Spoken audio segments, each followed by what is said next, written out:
Today we'll be working on the free-form style of a diamond. This does not involve a ruler, and it's quite easy to make.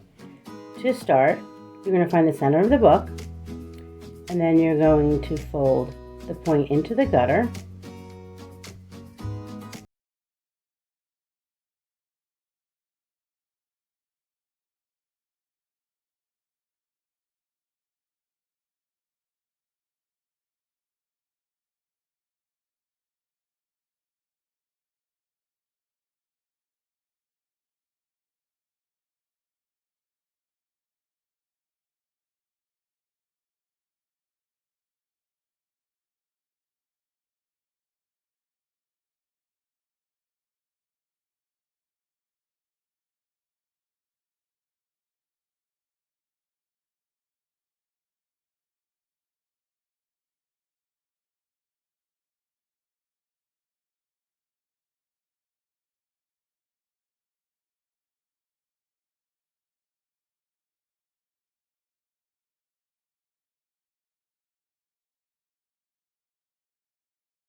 As you can see, this comes together really quickly, and this is the final product.